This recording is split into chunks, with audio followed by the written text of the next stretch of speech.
رات گئے بڑی اور ہنگامی خبر آ چکی ہے۔ ایران نے پاکستان، سعودیہ اور ترکیے کے معاہدے پر خاموشی توڑی ہے۔ ایران کے ایک بیان کے مختلف ترجمے ہو رہے ہیں اور صورتحال یکدم تبدیل ہو چکی ہے۔ ایران نے تہران سے بڑا اعلان تو کیا ہے، لیکن اس اعلان کا انڈر لائن میسج، مکہ دفاعی معاہدہ کس طرح سے امریکہ کو لے ڈوبا ہے، یہ سمجھنا بہت ضروری ہے۔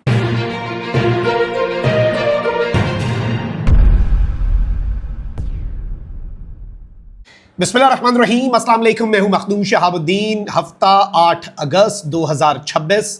کچھ اہم ترین اپڈیٹس ہیں جو آپ کے سامنے رکھنی ہے۔ ناظرین کرام، پاکستان، سعودیہ اور ترکیے کے درمیان دفاعی معاہدہ، نیٹو طرز کا ایک ایگریمنٹ اور ایک ایسا معاہدہ جس میں ایک پر حملہ اب تینوں پر حملہ تصور ہوگا۔ اس نے مڈل ایسٹ کے ڈائنامکس بدل دیے ہیں، اس نے ترکیے کے ڈائنامکس تبدیل کر دیے اور ساؤتھ ایشیا جہاں پر پاکستان اور انڈیا ہے اس کے سیکیورٹی آرکیٹیکچر کو بھی مکمل طور پر تبدیل کر دیا ہے۔ اب اس کے آفٹر شاکس آنا شروع ہو چکے ہیں۔ انڈیا اس کے اوپر بیان جاری کر چکا ہے۔ میں ساری ڈیٹیلز رکھتا ہوں، لیکن ایران کا بیان بہت معنی خیز ہے اور بہت سے لوگوں کو لگے گا کہ ایران کا جو بیان ہے وہ شاید اس معاہدے کے خلاف ہے، لیکن در حقیقت انڈر لائن میسج بڑا امپورٹنٹ ہے، کیونکہ یاد رکھیے گا کہ آج کا بیان جو ابھی میں آپ کے سامنے رکھوں گا اس پر بہت زیادہ ڈیبیٹ ہو رہی ہوگی، لیکن پاکستان اور سعودیہ کے درمیان جب SMDA سائن ہوا تھا پچھلے سال کے اینڈ پہ، ایران نے خیر مقدم کیا تھا۔ ایران کو پتا تھا کہ یہ معاہدہ ایران کے خلاف نہیں ہے۔ اب اس سب کے اندر ایران کا میسج امریکہ کے لیے کس طرح سے امپورٹنٹ ہے یہ سمجھتے ہیں، لیکن اس سے پہلے اگر ابھی تک آپ نے اس ویڈیو کو لائک نہیں کیا، لائک ضرور کر دیں۔ کامنٹ سیکشن میں رائے کا اظہار بھی کیجیے گا۔ پاکستان زندہ باد کا نعرہ آپ نے کامنٹ سیکشن کے اندر ضرور لکھنا ہے۔ ناظرین کرام، سب سے پہلے تو بھارت کے اس وقت اوسان خطا ہو چکے ہیں۔ پہلے تو سعودی عرب والا معاملہ، اور اب ظاہری بات ہے کہ ترکیے بھی اس میں انٹر ہو چکا ہے۔ سعودی عرب، اگر آج جنگ ہو، پاکستان کو شاید سعودی عرب سے ملیٹارلی مدد کی ضرورت نہ پڑے، لیکن ترکی کے فائٹر جیٹس، ترکی کے پاس تو F-35 بھی پہنچنے والے ہیں امریکہ کے، پھر اس کے ساتھ ساتھ ترکی کی جو ڈرون انڈسٹری ہے وہ، یہ ساری چیزیں مل کر، اور سعودی عرب تو ایک ساتھ اگر صرف ایک بھارت کی ایگریشن کی بنیاد پر یہ کہہ دے کہ ہم اپنے ملک پر ایک جنگ مسلط ہو چکی ہے، کیونکہ اس معاہدے کے تحت، اور یہ مکہ مکرمہ میں معاہدہ سائن ہوا ہے، اس کے بعد تمام لیڈرز نے مل کر جو ایک نماز پڑھی ہے، یہ کوئی چھوٹی موٹی چیز نہیں ہے، ایک بڑے اس کے اندر سمبولک امپورٹنس ہے، جسے دنیا کے اندر جس پر بات ہو رہی ہے۔ ٹھیک ہو گیا جی، لیکن سعودی عرب اگر یہ کہہ دے کہ انڈیا کے ساتھ ٹریڈ بند یا انڈیا کے ایکسپیٹس ہم فارغ کر رہے ہیں، واپس چلو، سارے واپس چلے جاؤ، تو یہ انڈیا کے لیے کتنا بڑا دھچکا ہوگا۔ انڈیا پاکستان سے جو پچھلے سال جنگ کی، ویسے تو جو پھینٹا لگا اس کے بعد بھی انڈیا 1000 مرتبہ سوچے گا، لیکن اب انڈیا کروڑ مرتبہ سوچے گا۔ اب پاکستان، سعودی عرب اور ترکیے کے درمیان ہونے والا تاریخی دفاعی معاہدہ جو ہے اس پر بھارت کا رد عمل سامنے آ گیا ہے۔ بھارتی وزارت خارجہ کے ترجمان رندھیر جسوال نے ہفتہ وار میڈیا بریفنگ کے دوران کہا کہ وہ پاکستان، سعودی عرب اور ترکیے کے درمیان ہونے والے دفاعی معاہدے پر نظر رکھے ہوئے ہیں۔ انہوں نے کہا کہ بھارت کی تینوں ممالک کے ممکنہ جوائنٹ دفاعی معاہدے پر گہری نظر ہے۔ ترجمان بھارتی وزارت خارجہ نے کہا کہ وہ اس پیش رفت کو قریب سے دیکھ رہے ہیں اور اس حوالے سے میڈیا کو آگاہ کرتے رہیں گے۔ یعنی سانپ سونگ چکا ہے۔ میرا پچھلا ولاگ آپ کے سامنے ہے، انڈین میڈیا کی آہو بقا، گودی میڈیا کا تل ملانا اور پریشان ہونا، وہ سب ہم دیکھ چکے ہیں۔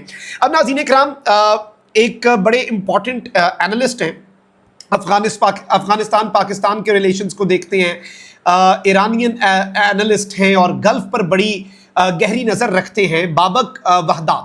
انہوں نے بڑی دلچسپ اس کے اوپر بات کی کہ 3 میڈیم ٹرم امپلیکیشنز ہیں اس سعودی عرب اور پاکستان کے دفاعی معاہدے کی، اور یہ میں آپ کے سامنے کیوں رکھ رہا ہوں، آپ کو سمجھ آئے گی، ایران کی سٹیٹمنٹ سمجھنے میں آپ کو بڑی مدد ملے گی۔ پہلے کہتے ہیں کہ the pact makes any near term Saudi Israeli normalization even less likely۔ سعودی عرب کے اوپر پریشر ہے امریکہ کا کہ ابراہیم اکارڈ کا حصہ بنو، تمہارا دفاع کریں گے، تمہارے لیے ہر چیز کھول دیں گے۔ ریسنٹلی نیوکلیئر ایگریمنٹ پر بھی امریکہ نے کہا کہ سویلین یوز کے لیے بھی نیوکلیئر ایگریمنٹ کرنا ہے تو پہلے ابراہیم اکارڈ کا حصہ بنو۔ اب یہ کہہ رہے ہیں نمبر 1، سعودی عرب اور اسرائیل کے درمیان پہلے ہی کم چانس تھا کہ تعلقات نارملائز ہوں۔ اب اس معاہدے کے بعد سعودی عرب امریکہ پہ کم ریلائی کرے گا۔ سعودی عرب کو ایک الٹرنیٹ مل گیا، پاکستان پہلے سعودی عرب کے ساتھ تھا، اب ترکیے بھی ہے، تو سعودی عرب کو US پہ کم ریلائی کرنا پڑے گا، US پہ کم ریلائی کرنا پڑے گا تو امریکہ کی کم باتیں ماننی پڑیں گی، اور اس کے اب چانسز مزید کم ہو چکے ہیں کہ اسرائیل اور سعودی عرب کے تعلقات میں نارملائزیشن ہو۔ نمبر 1، اب یہ فیصلہ آپ نے خود کرنا ہے کہ یہ بات ایران کو پسند آئے گی کہ نہیں۔ دوسرا، یہ ایک بہت بڑا آبسٹیکل ہونے جا رہا ہے، انڈیا کا ایک بہت بڑا منصوبہ ہے IMEC، یہ 4800 کلومیٹر کا انفراسٹرکچر اور ٹریڈ روٹ ہے جو انڈیا کو، مڈل ایسٹ کو اور یورپ کو کنیکٹ کرتا ہے. اور اس سب کے اندر اہم ترین چیز یہ ہے ناظرین کرام کہ اسے چائنا کے بیلٹ اینڈ روڈ انیشیٹو کا مد مقابل کہا جا رہا تھا. اب اس میں سعودی عرب کا پاکستان اور ترکیے کے ساتھ ملنا، اس کے چانسز بھی مزید خراب ہو چکے ہیں. اور IMEC جو ہے وہ انڈیا اور اس میں اسرائیل کا رول اور وہ ساری چیزیں، یہ اسرائیل. اور تیسرا ناظرین کرام یہ کہتے ہیں کہ اگر تہران جو ہے وہ پرشین گلف اور آبنائے ہرمز جو ہے وہاں پر ایک انڈرسٹینڈنگ اچیو کر لیتا ہے اس کے طریقہ کار کے حوالے سے، تو ایران اس ایمرجنگ گروپ کو انٹرسٹ سے دیکھے گا نہ کہ سسپیشن سے. ایران کو اس پہ شک کم ہوگا بلکہ ایران کو اس میں دلچسپی زیادہ ہوگی. ٹھیک ہے. اچھا، اب اس سب کے اندر ایرانی پارلیمنٹ جو ہے اس کی national security and foreign policy committee کے رکن ابراہیم رضائی، انہوں نے بڑی دلچسپ بات کی. اب دیکھیں، سمپل سی بات ہے کہ ایران عرب ممالک کو ہٹ کر رہا ہے. عرب ممالک کو ہٹ اس لیے کر رہا ہے کہ ان کی سرزمین پہ امریکہ کے اڈے ہیں. ایران کا مطالبہ یہ ہے کہ امریکہ اس خطے سے نکل جائے. اب باقی تمام عرب ممالک کو بھی ایک میسج دینا ہے ایران نے کہ بھائی یہ معاہدہ سعودیہ کا مکمل دفاع نہیں کر سکتا اس وقت تک جب تک امریکہ کے اڈے سعودی سرزمین پر موجود ہیں. تو یہ بیسیکلی میسج دیا گیا. انہوں نے کہا ہے کہ سعودی عرب کا پاکستان اور ترکیے کے ساتھ نیا دفاعی معاہدہ سعودیہ کی حفاظت کی ضمانت نہیں دیتا. یعنی سعودیہ کی مکمل طور پر سیکیورٹی کی ضمانت یہ معاہدہ نہیں ہے.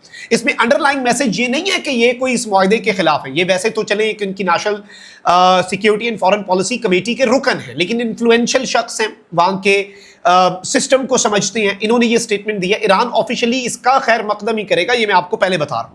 لیکن ابراہیم رضائی نے کہا کہ سعودی عرب کو سمجھنا چاہیے کہ ترکی اور پاکستان کے ساتھ یہ معاہدہ جو امریکیوں پر دہائیوں تک یک طرفہ انحصار کے باوجود سعودی عرب اگر سیکیور نہیں ہوا تو اب ظاہری بات ہے کہ یہ جو معاہدہ ہے اس کے حوالے سے چیزیں ہوں گی. اور انہوں نے اس سب کے اندر کہا کہ سعودی عرب جو ہے اسے اپنی پالیسیز میں ایک تبدیلی لانی پڑے گی اور اپنی پالیسیز کے اندر کافی چیزیں جو ہیں وہ سعودی عرب کو بدلنی ہوگی. Basically this is a message indirect طریقے سے، سادہ لفظوں میں اگر آپ سمجھنے کی سے کوشش کریں تو ابراہیم رضائی نے کہا ہے کہ امریکہ کا اس ریجن سے نکلنا ضروری ہے، اس سے چیزیں ٹھیک ہوں گی. اور یہ پہلا سٹیپ ہے. اسے دنیا کا ہر تجزیہ کار کہہ رہا ہے کہ بھائی یونائٹڈ اسٹیٹس کا مڈل ایسٹ سے انخلاء آغاز ہو چکا اور باقی عرب ملک بھی اب معاہدے اس لیے کر رہے ہیں تاکہ وہ امریکہ پہ ریلائے نہ کریں. اچھا، اب رجب طیب ایردوان نے لوہا گرم دیکھ کے وار کیا. رجب طیب ایردوان نے ایسی بات کر دی ہے مکہ معاہدے کے حوالے سے کہ پورا عالم اسلام کا ڈائنامکس جو ہے وہ بدل گیا. ترکیے کے صدر طیب ایردوان نے پاکستان، ترکی اور سعودی عرب کے درمیان ہونے والے معاہدے پر رد عمل دیتے ہوئے کہا کہ یہ معاہدہ خطے میں امن، خوشحالی اور استحکام کے خواہاں تمام برادر ممالک کی شمولیت کے لیے کھلا ہے. یعنی more countries can join this. میں آپ کو پہلے بھی بتاتا تھا کہ پاکستان اور سعودیہ کا دفاعی معاہدہ الگ ہے. یہ جو 3 ملکوں کا ڈیفنس ایگریمنٹ ہوا ہے یہ بیسیکلی مسلم نیٹو کی بنیاد ہے. طیب ایردوان نے کہا کہ آج سعودی ولی عہد اور وزیر اعظم شہباز شریف جو ہیں ان کے ساتھ جو یہ معاملات ہوئے اور یہاں پر ہم تینوں نے ایک مشترکہ دفاعی معاہدے پر دستخط کیے. ایک اجتماعی دفاعی صلاحیت پر مبنی یہ معاہدہ ہماری سیکیورٹی اور دفاعی تعاون کو مزید مضبوط بنائے گا. یہ معاہدہ دفاعی صنعت میں مشترکہ منصوبوں کے فروغ اور دہشت گردی کے خلاف مؤثر تعاون میں اہم کردار ادا کرے گا. دہشت گردی پاکستان کو بھی فیس کرنی پڑ رہی ہے، ذہن میں رکھیے گا یہ بات. ترکی کے صدر نے کہا کہ یہ معاہدہ اقوام متحدہ کے چارٹر کے آرٹیکل 51 میں بیان کردہ دفاع کے حق کی بھی توثیق کرتا ہے.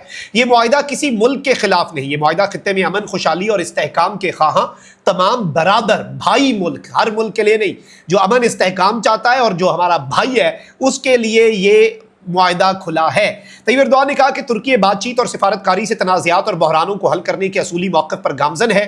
اللہ تعالیٰ سے دعا گو ہوں معاہدہ ہمارے پورے خطے کے لیے خیر، برکت، امن اور استحکام کا ذریعہ بنے.